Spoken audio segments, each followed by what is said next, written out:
when I was a kid, I didn't really have any grand design. The reason I started programming computers is because I like computer games. And I play lots of computer games, and I learned that if I wrote software and sold it, then I could get more money and buy better computers. So it wasn't really, with some grand vision or anything. I wanted to come to the United States because I think it's where great things are possible. It's where the technological frontiers are pushed forward, and I knew I wanted to be involved in that. I didn't know exactly how. I tried at first to convince my parents to move to the US, but neither of them would move. They were divorced. And so eventually I was able to get my Canadian citizenship because my mom had been born in Canada.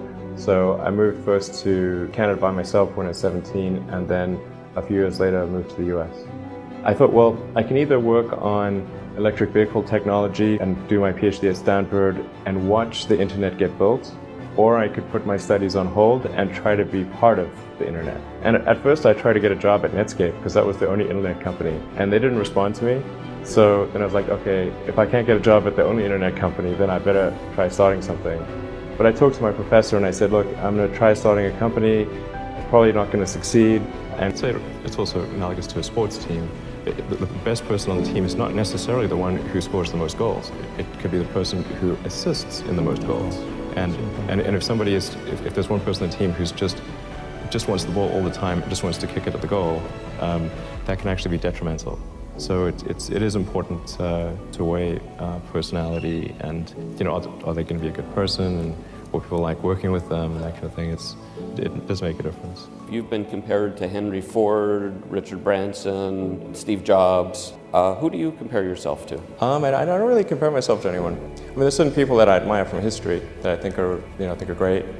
Certainly many of the scientists and engineers and literary figures and so forth. And I'm a big fan of Ben Franklin, who's a scientist and sort of thinker. And he was the kind of guy who did what needed to be done. Could you tell me, and could you tell also to thousands of people who maybe will be motivated by your answer, what keeps you fighting for your vision? What helps you to reach your dream? Well, I think I'm kind of constitutionally just geared to just keep going. I don't know. And if we don't succeed, then we will be certainly pointed to as a reason why people shouldn't even try for these things. So I think it's important that we do whatever is necessary to keep going. There are a lot of negative things in the world. There's a lot of terrible things that are happening all over the world, all the time. But life cannot just be about solving one miserable problem after another. That can't be the only thing. There need to be things that inspire you, that make you glad to wake up in the morning and be part of humanity.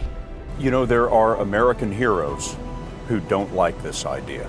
Neil Armstrong, Gene Cernan have both testified against commercial spaceflight in the way that you're developing it, and I wonder what you think of that.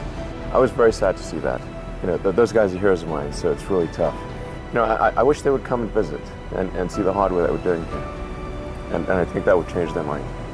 When you had that third failure in a row, did you think, I need to pack this in?